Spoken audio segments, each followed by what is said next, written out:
This program is designed to provide general information with regards to the subject matters covered. This information is given with the understanding that neither the hosts, guests, sponsors, or station are engaged in rendering any specific and personal, medical, financial, legal, counseling, professional service, or any advice. You should seek the services of competent professionals before applying or trying any suggested ideas.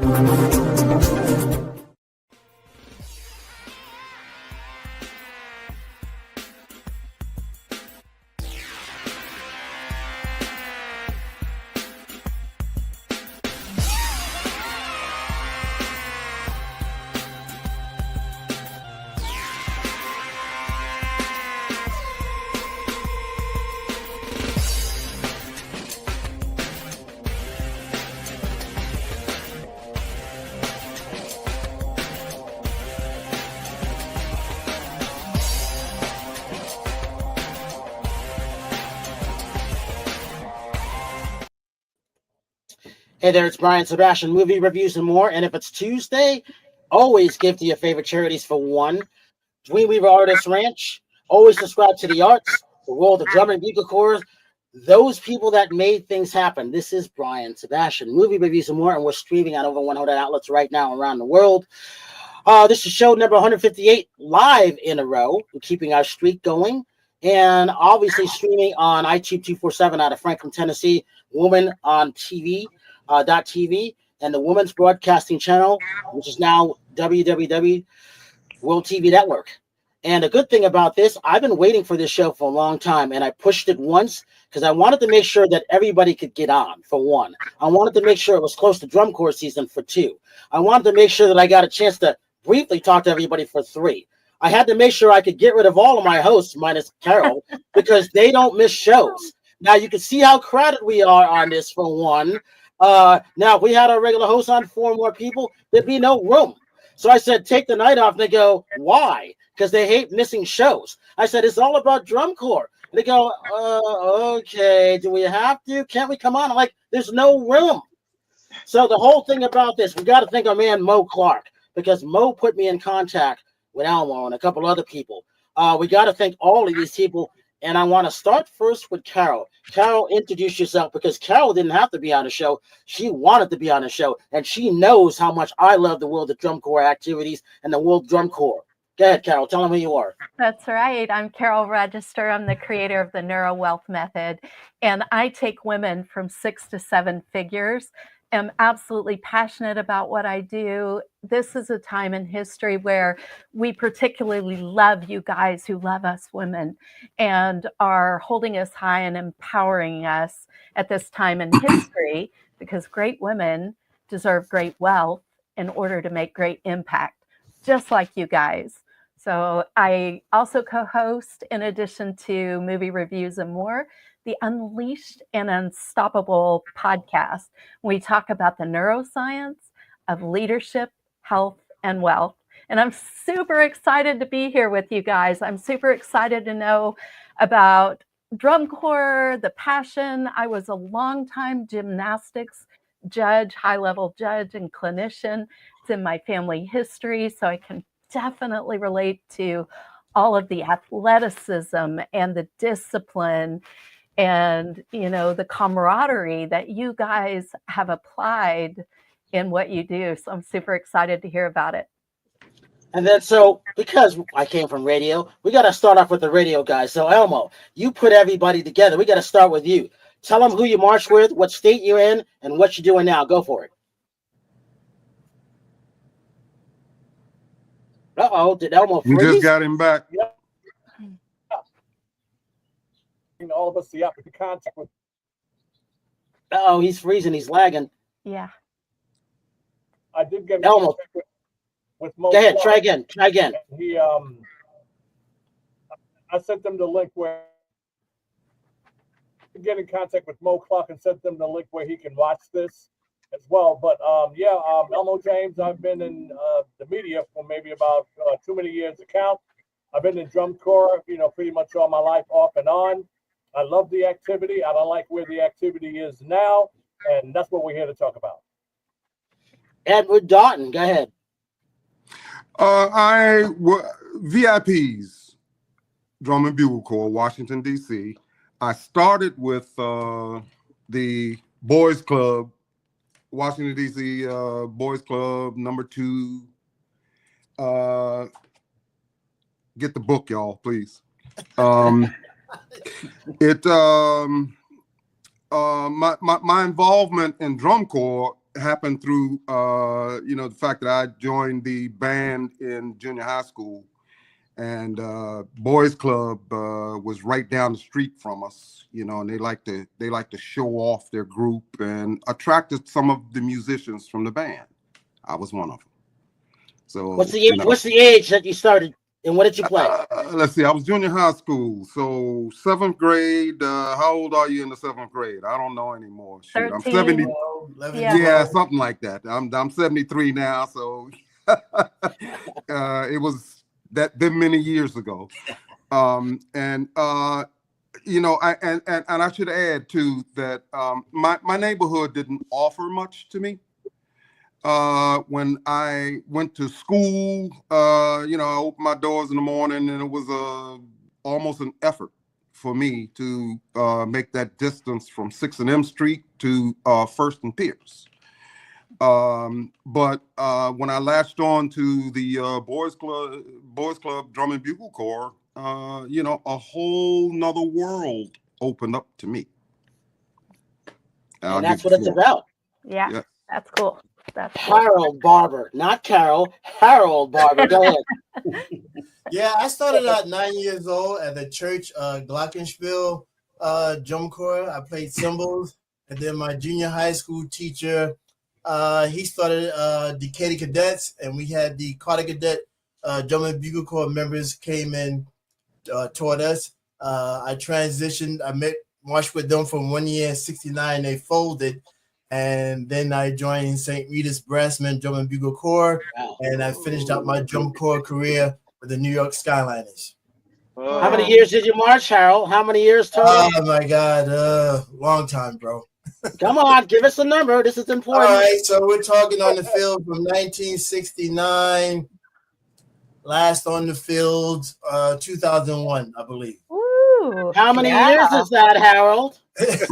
Yeah. Where's the calculator? Come on, tell the audience how many years. A long time, chewy lasts a long time. Mm-hmm. Yeah. And the reason I'm saying this, Carol, 15 years, I think. How many years? Roughly about 15, I believe. You marched longer than that. What are you talking about? 69 to 01? No way. There was some years off in between. It doesn't matter. All adds up. It doesn't matter. I had some years off in between. Yeah, but you still going to drum corps shows, weren't you? No, not really until the beginning of the 80s. Okay. Yeah. All right. Richard Dawson, who'd you march with? Where you coming from? I marched with Wynn Toppers and Junior Corps from 66 to 72. Marched with Elmo James. So that's my partner from Wynn Center. Went like Harold, I was in Skyliners, so I marched in Skyliners in 72, which was one of the mega corps for 1972. And currently I'm a legal consultant and didn't spend that many years in drum corps, probably actively marching about 8 to 10 years, but it had a big impact on me. Ron White. Well, I was hanging around with the wrong people in my town, and my father was a bus driver, and he took the Cranford Patriots to Wildwood to do the Elks Parade or American Legion Parade. And he happened to blab that his son played the drums. And they said, well, bring him along and we'll teach him how to do drum corps. So my father comes home, he tells me and my sister, we're going to do drum corps. I don't want to do no corny drum and bugle corps. Well, I'm not asking you, I'm telling you. So he forced me to go to my first show, which was in 1969, July, at Memorial Field in Cranford. And I was so rebellious that they sat like on the 50-yard line. I sat in the end zone up on the hill. And the reason why I reacted to St. Rita's Brassman, because that was one of the first chorus I heard. And when they played the 3-beat tap going off the field and I could do it, I was hooked. And to this day, I'm still following Drum Corps. I shoot for Drum Corps World. And right now I'll be getting on a plane at the last weekend in July to do Nashville, et cetera, et cetera. And this weekend, Saturday, I just celebrated my 50th year of doing photography and my 70th birthday. And there was only one other guy in my town that made it out that wasn't either on drugs, in jail, or dead. And we're the only two that made it out of Woodbridge, New Jersey. And it was because of Drum Corps. It saved my life, you know. So that's my story, and I'm sticking to it. Out of DCI, out of DCI, I've only missed 4 finals since DCI started. Okay, and 2 was because I was covering the Olympics. 1 year I was the gymnastics team photographer. Ooh, and then another year I went to my son started college. So that's it. I'm sorry for hogging the show so far. No, this is what it's all about. People need to know, they need to know the back history, how old we were when we were taken off the streets, and everything like that. Let's talk about this photo, and Blake, we're going to get to you. All right, someone talk about this photo. I took that shot. Oh, Ron, you took that shot? Yes, no, that was. I was following them. I heard they were going to do a parade. I had my trusty little Kodak, and I just lined that up. And did you see Elmo there on the end? And they came through. When the toppers came through, they made through the community.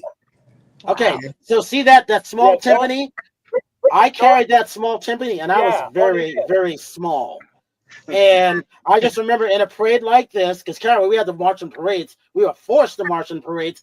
I was so tiny that my mother was running to the right-hand side of me, thinking I was going to topple over. But I made it through the 5 miles of that parade. And I kept looking, why is my mom embarrassing me? I'm going to make it. And then when I made it, I went, ooh, and everybody clapped because they didn't think I was going to make it. That's amazing. Did you guys all start around 1969? Oh, sorry. Go ahead, Elmo. No, I was saying, Richard Dawson, you were in that, right? In that timpani line, right? Yeah, I'm right next to you. Yeah, I thought so. Right next to me, Yeah, I'm right next. Elmo's on the end. Wow. Yeah, it's Elmo, me, Laddie, and Plumber. Yep. Hey Blake, before we get to the next before we get to this photo, tell us who you are, what you're doing, and why you're here. Sure. My name is Blake Scribner with Scribner Media, and I've had my company for 35 years. I've been making films since I was 11 years old. So telling stories has been a passion.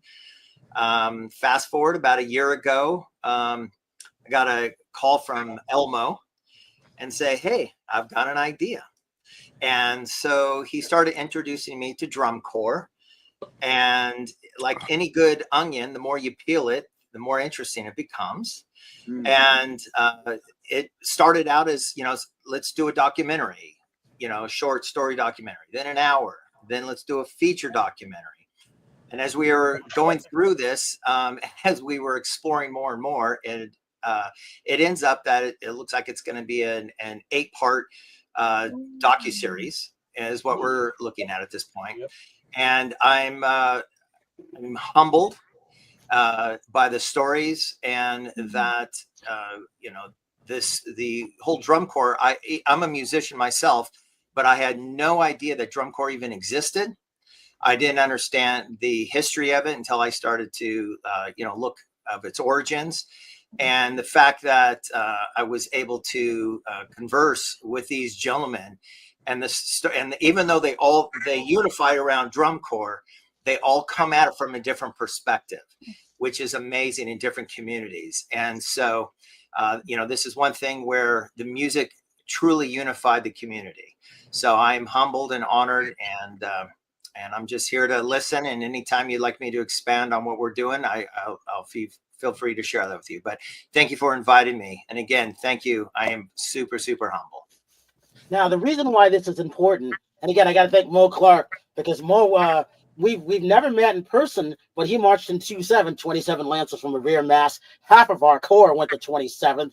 Everybody from Scott Standard, he marched for Mary. Man, a lot of great people. I think 40 members of the New London Surfers when I started was called the New London Whalers. And my mother put me in the Corps. The three things my mother did for me, and I'm thankful to this day. She made me join the Drum Bugle Corps because my uncles went in it.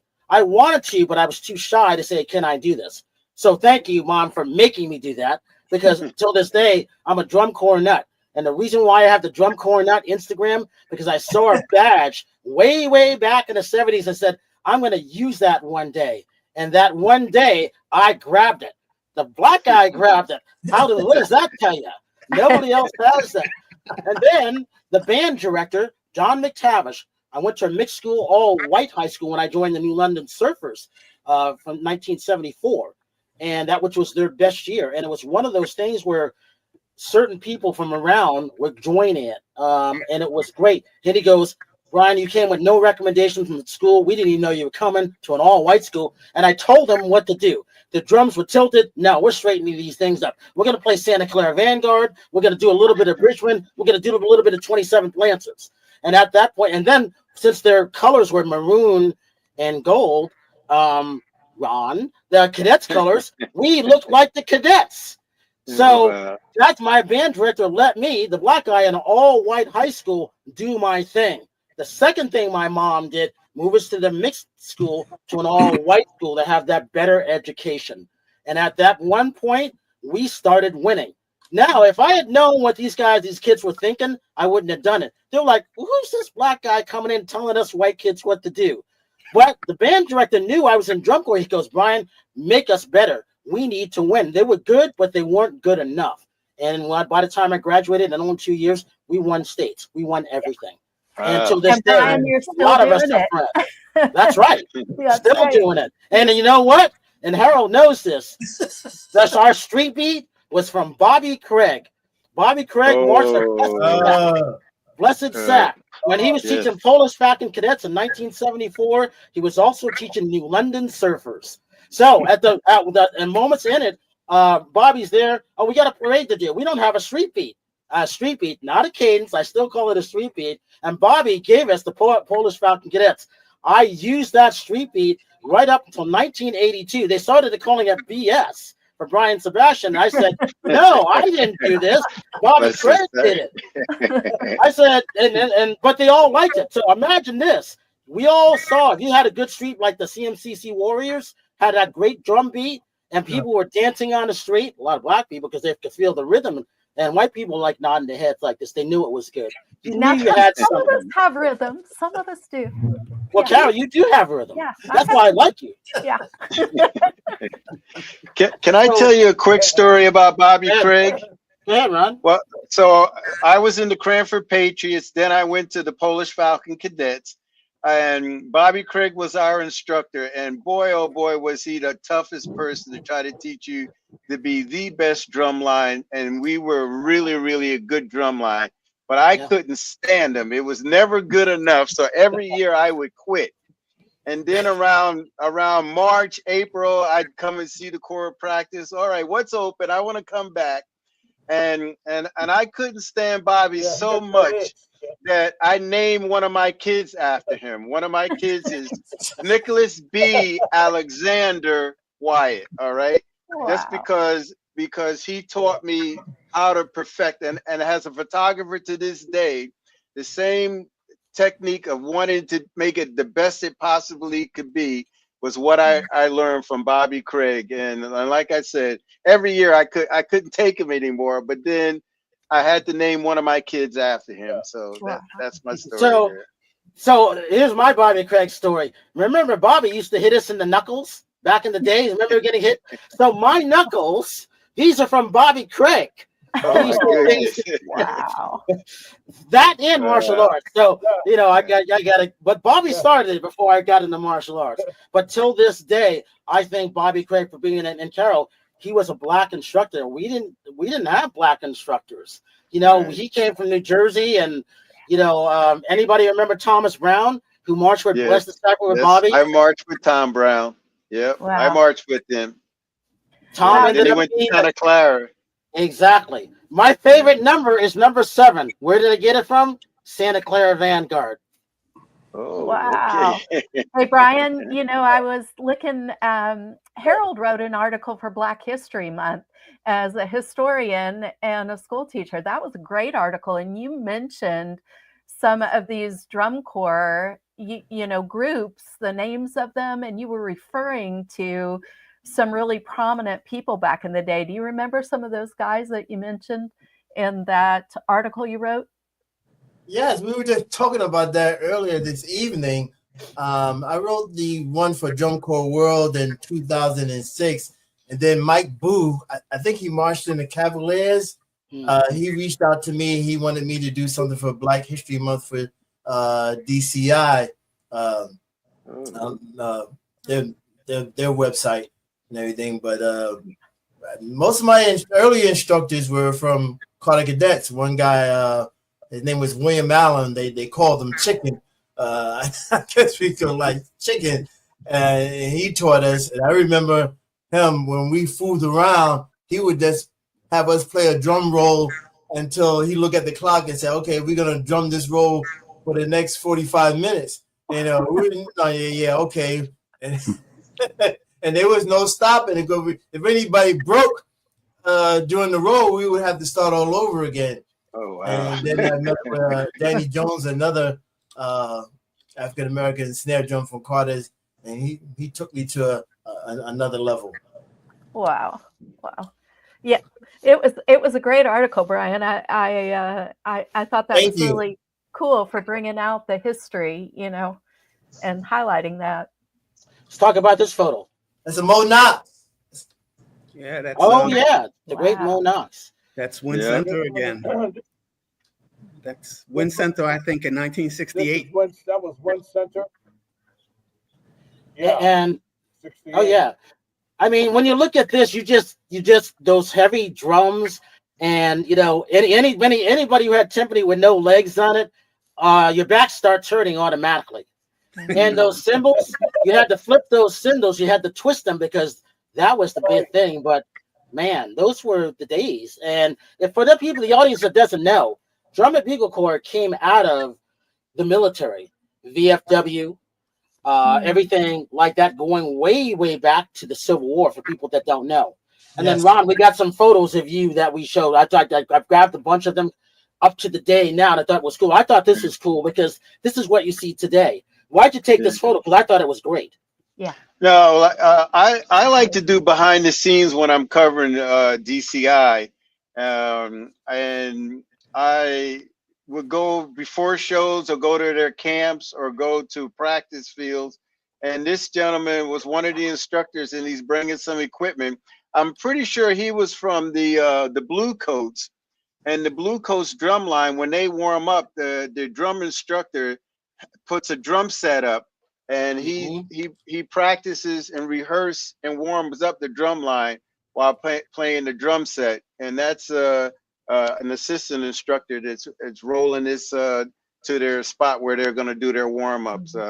I believe that was in Philadelphia. There was like a soccer field that DCI would run a show, as I remember. And this is obviously the Blue Devils. Yes, this is Blue Devils. For I have maybe one or two negative stories about drum corps.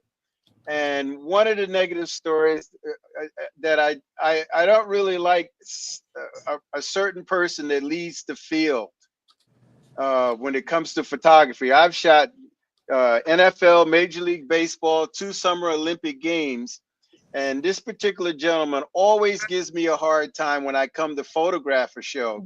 So I like to go sit in the stands and photograph from the stands. I don't want to be on the field if I can help it. So a lot of times I'm doing these type of shots from the field with the long lenses, and it's a different perspective to see drum corps. And I love this beat right here. This is the Cavaliers. So Carol, this is all male drum corps. There's only 2 left. No, Well, they're that's actually one. the, There's only one. yeah, they're the Sorry. only ones now. Yeah, they're the last one. So Wow. yeah, This beat that they walk off to is always a bass beat, and they call it Right. Iowa. And I Oh, believe the story when they were in Iowa, they came up with this beat. They've been playing this one bass beat, which is great, that everybody in the drum corps knows of, going right. back to I think 1972. Wow. Yeah. Wow. They're Yeah. the only ones that walk off with this. Besides Santa Clara, they've got their beat that goes going back to 73. Wow. Yeah. Yeah. And so the Horn Doctor was on a show, and I saw this. I'm like, oh, I got to use this because he was on a show. What he does, he repairs. He started with Boston Crusaders from Boston, Massachusetts, and he started to repair horns. And he got so good, they started calling him the Horn Doctor, and other corps would start to use him. He's in Kansas City, but he goes around with the drum corps and repairs all the horns because it's Yeah. hard to find someone to repair instruments. Right. Right. Yeah. Wow. Wow. And this one is interesting because these two I people were playing for xylophone, and they were taking turns jumping back and forth on it, and they were spinning them in a circle. And I thought that Right. photo was great. Yeah. Yeah. Yeah. That's Cavaliers. So, So the reason why I put this one up, because you guys know we never got any food when we went. You either brought your lunch, or the New London Surfers held the record for 37 stops to McDonald's. Now my imagine this. All right, hey Rebel, you can take that up for a minute. Now imagine this: 37 stops going to McDonald's. Imagine you're a McDonald's employee and you see this whole bus, 5 buses pulling up, yeah. where there's almost 100-something kids rushing in, Right. Yeah. Yeah. and they're calling people. I saw this. They're calling people because they're not prepared for this. We just prepared. That's how Right. we ate. Now, if you Yeah. were 27 Lancers, my friend Mary will tell you they didn't have any money. They were eating peanut butter and jelly sandwich or one-sided peanut butter. People don't talk about these great things back in the day, but yeah, Elmo, Harold, and I'm sorry, Richard, you guys, these are the stories that happened. That's how we ate. That's how we lived. No, We ate that's when we got home. Brian, you guys, who is Eugene Bennett? So, Oh. yeah, a lot of those photos are wonderful, where they have taken their activity to that level. But I would like to hone in personally. How did them doing that affect the Drum and Bugle Corps in the Black communities? Where are they now? We couldn't afford the fees to do DCI. Yeah. That's why doing our research, we found out so much information, the amount of corps, African American drum corps that was spread out throughout the United States. And trust me, when you get this in this series that we do, you're not going to believe it. But what happened? Where did they go? They couldn't afford the fee. They couldn't afford the fee to be a part of DCI. It affected the communities in general, and then it affected them. It affected the kids individually because they couldn't afford the fee to get into a DCI Drum and Bugle Corps. Yeah. The traveling was local. In other words, I can just give you New York for an example. We would travel from New York to Brooklyn, to Queens, to Long Island. The travel was minimal. We might go to DC or VIPs, for example. They might come into Brooklyn. So the kids would be home that next night or that next day. They come in that morning. By the afternoon time and evening, they're back home sleeping in their beds.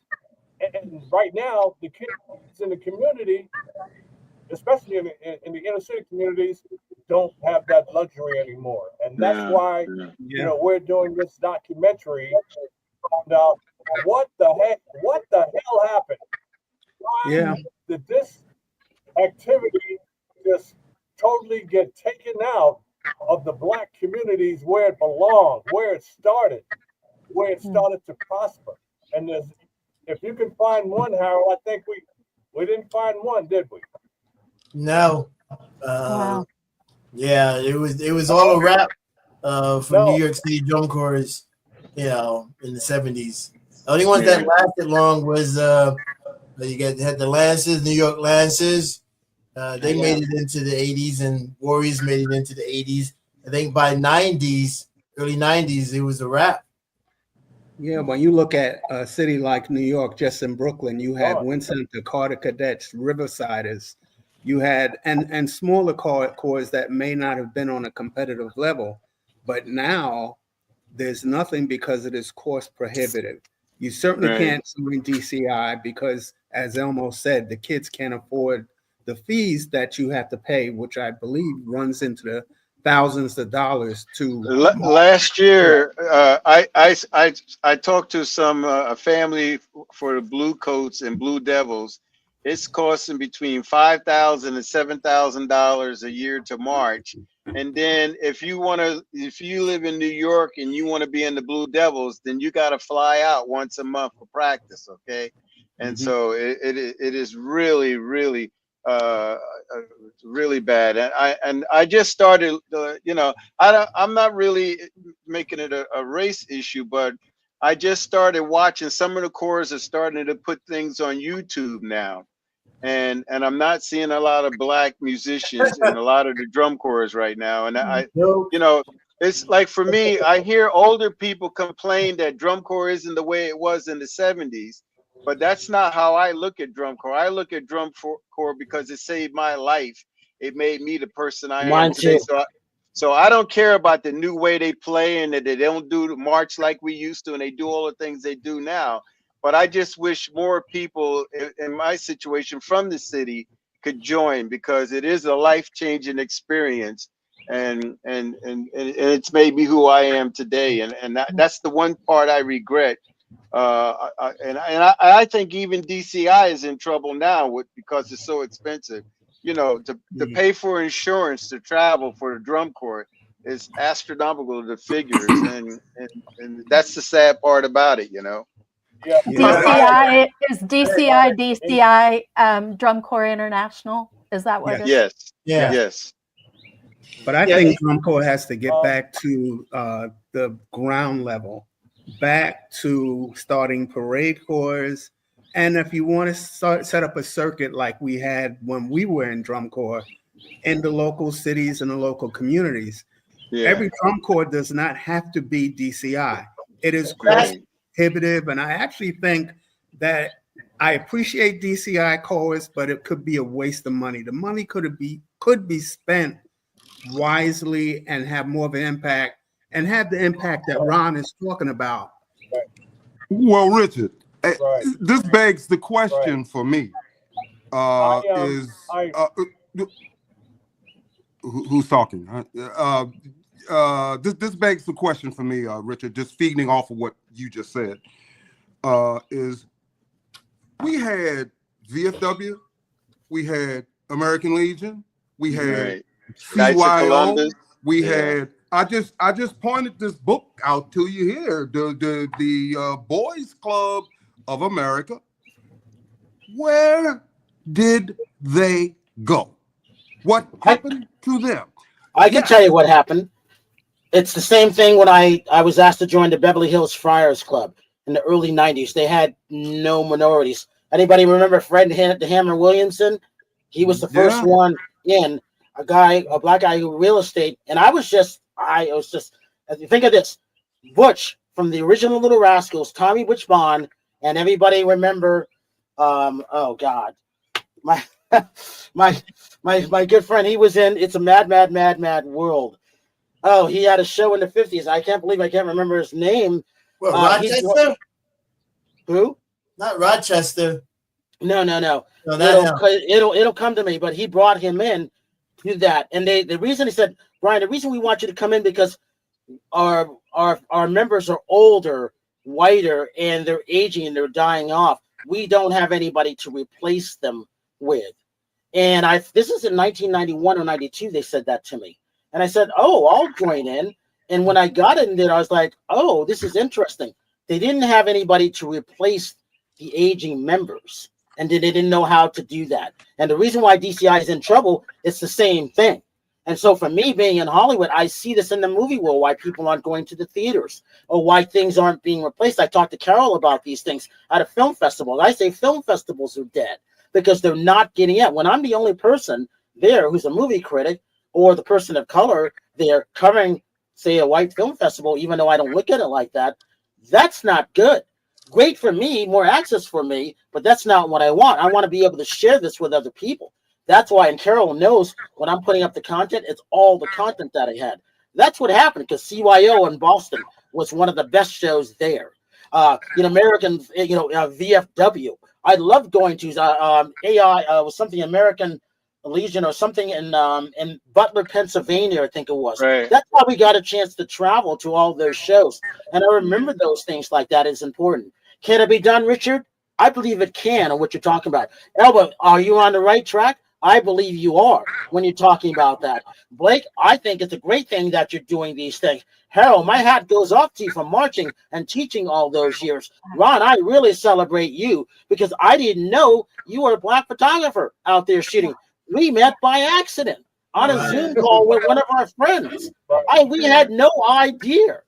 And then my friend said, he goes, did you know that, Ron marched? I'm like, no, what are you talking about? He marched in a drum corps? Yeah, he's a photographer. What? No, we didn't know. We met by accident. It wasn't an accident. Let's show this photo. Look at this line. Another Mo Knox. Oh, look at that line right there, buddy. Are you in there? Are you in there? Yeah. I'm third from the left, and Dawson is, I think. I'm somewhere in there. I don't know where I am. Wow. I think standing right there. I'm standing right next. I'm third from the left, and then I think right next to me was Dawson. Yeah. Because Dawson was playing snare. We were playing tenor snare. Yeah. Look at those feet. Let me stop. When you think of those things like that, it brings back memories of everything. Hey, Blake, let me ask you this. Yeah. The stories that you've heard so far, where are you on filming things, and what are you thinking hearing some of these stories? Yeah. I mean, look at this. They used to take photos like this. I don't have any photos of me marching, and the reason for that is we had a flood in 1978. Anything that my mother or father took photos of was destroyed and lost. I have nothing of me marching. So when I see these things, I'm in the back row on that one. Yeah, that's called a Cadets. I'm in the back. I'm holding the flag. That's another story. Well, and that's David Grohl there. You probably know who that guy is. There's only so many stories that are original and can be told. And when I've pitched this story, it's like I'm bringing them something that is under a rock somewhere that they are just surprised that they don't even know about it or that it's been exploited, right? We'll call it from a Hollywood perspective. So the good news is that what they look for is not just a story about a subject matter, but the depth of it. And that's what hooked me, is that, trust me, I get pitched weekly on projects, from feature film, TV to streaming media.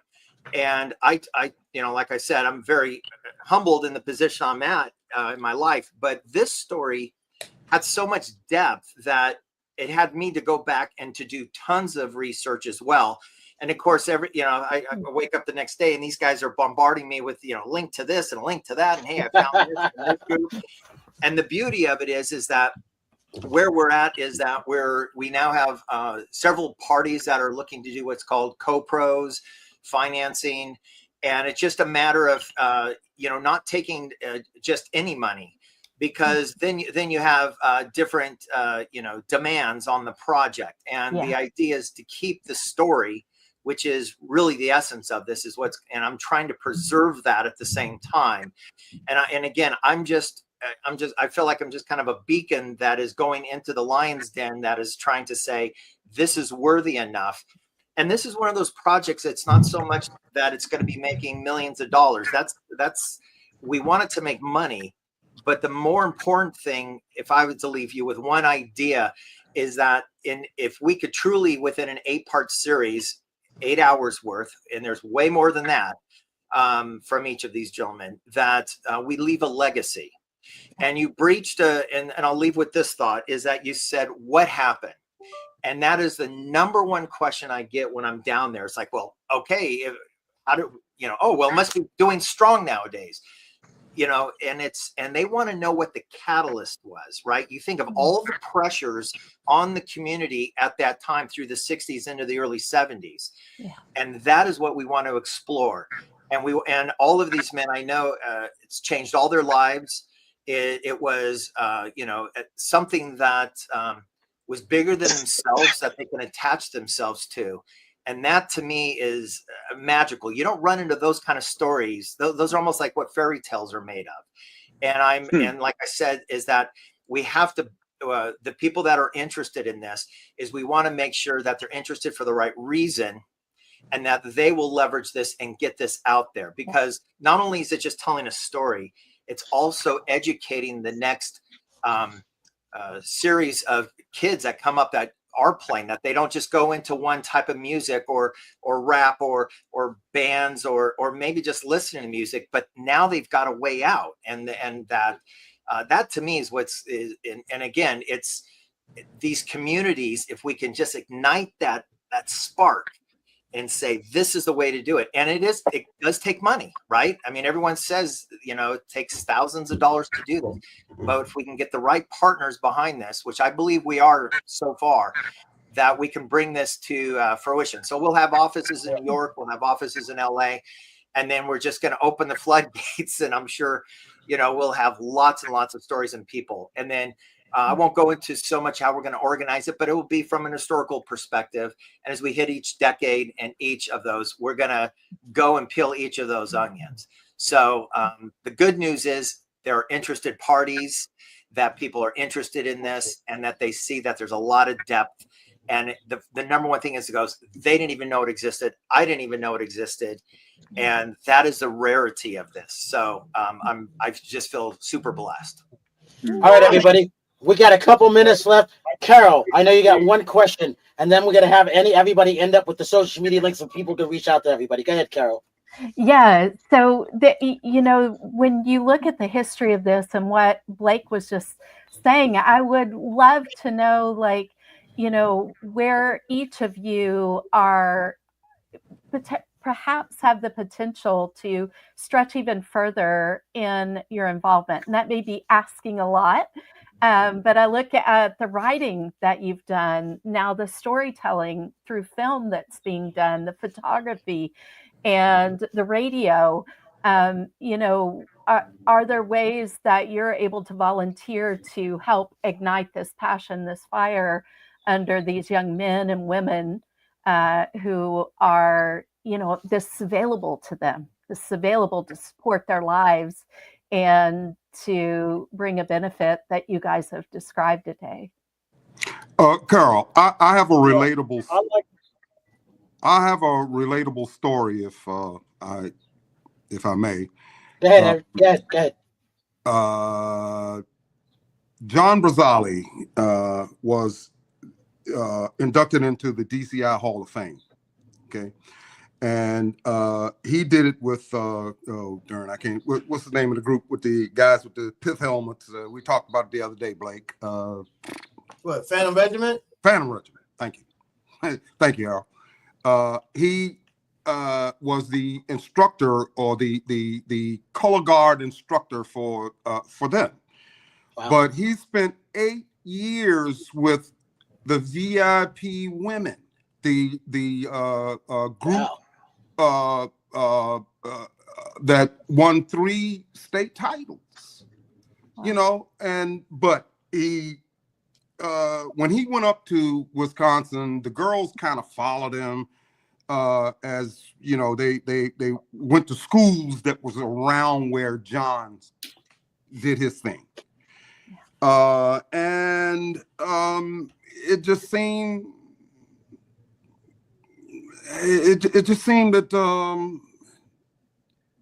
I'm sorry, y'all, I done lost my darn point. That's all right. I kind of get what you're coming from. There is a. He told me that he didn't acknowledge y'all when he got famous. Thanks, Errol. Darn, boy, did I lose that point. I'm getting old, y'all. I'm sorry. There was no acknowledgement of our women and what they did that related to John's entering that DCI Hall of Fame. And that's another reason for correcting, you know, you know, we have a legacy here, guys, that we didn't want to let die. When I read Harold's his article when he put it out, I went, there it is. That's what we need to do. And it set me off on a tangent that, you know, gave me a short trailer that, you know, if you go to my site, watch the trailer for the VIPs. It gave us all of that. It gave me history. It gave me the ability to go and research the other 11 drum corps in Washington, D.C. that I'm trying to get into the African American Museum. Yeah. So, you know, all of this is so helpful. I mean, Blake come along was a blessing, you know, in my eyes. And to get this story out, man, this is our legacy. We can't let it die. Yeah. Let me ask you this, because we got about 3 minutes. Would you guys like to do a part 2 at the end of the summer? Because we're always booked 4 months in advance, because I want to keep this going and I want to see what Blake is now, because I can imagine with all the stuff that he's doing. And Blake, I'm willing to help anybody on this end. And again, I got to give credit to Mo Clark. One of the reasons why we're one of the world's best at what we do is because of the world of drum corps, because of the discipline of what you see there. When I walk in to do all the stuff, and Carol knows this because we talk almost every day, the reason I can be all over these places is because I marched in the drum corps. If I didn't march in the drum corps, there's no way I could be going all over the place, doing all of these things. I'm retired basically at 65. You guys are older than me, but you know what we learned. Except for Carol, but you guys know. And then here's the other thing: it was Milton Berle. Milton Berle. You guys remember Milton Berle? Milton Berle and Tommy Bushbond, the original Bush from the Little Rascals, are the two that brought me into the Beverly Hills Friars Club. Imagine that. Wow. This is in the early 90s. Yeah. And then, so the other thing, really quickly, did you guys know about Ron? Did anybody know about Ron Wyatt? No. No. And that's why I wanted Ron on, because I didn't know. Yep. Well, I like to also say that we're not an organization that Elmo was critical in finding, which is New York Metropolis, trying to bring back drum corps into Brooklyn. And we're at newyorkmetropolis.org, and we're bringing it back. We just had a raffle for a cruise for funding, and we're bringing Junior Drum Corps back to Brooklyn. Yeah. We're bringing it back in a way that it is not DCI. Yeah. It's going to be old school drum corps, just having a parade corps initially, but it's going to bring back and give all the values that everybody on this program has been talking about. And that's what's important to me. So we're doing that. And kudos to Elmo once again, because Elmo was critical in bringing that together. Yes. If you need a photographer, just give me a holler. Definitely. Brian, real quick, prior to my article in 2006, there was nothing written about African American drum corps. Yeah, that's right. At all. Yeah. Wow. And Brian, Elmo was trying to tell us something as well.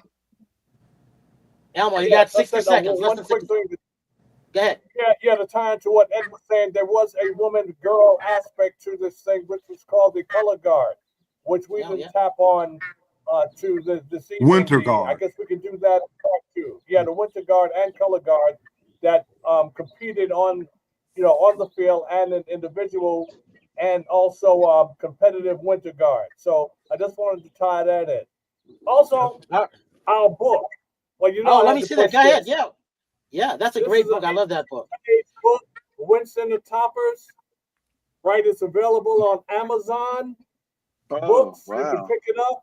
Minimal 82 pages, and I mean it has a lot of historical value as far as in one of the major inner city drum and bugle corps in the, I would say, in the United States.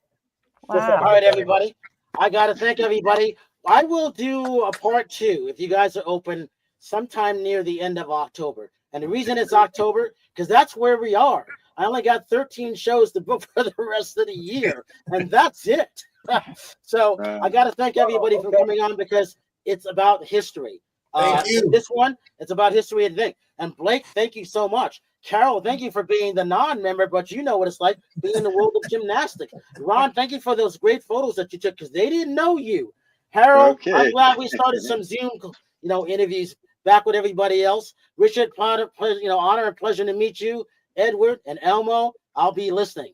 And as I always say, have a good night tonight, a better day tomorrow. You see someone without a smile, please give them one of yours because the world needs it. This is Brian Sebastian, movie reviews and more, and March 4th, and we will see you next week. Amen. Amen. All right.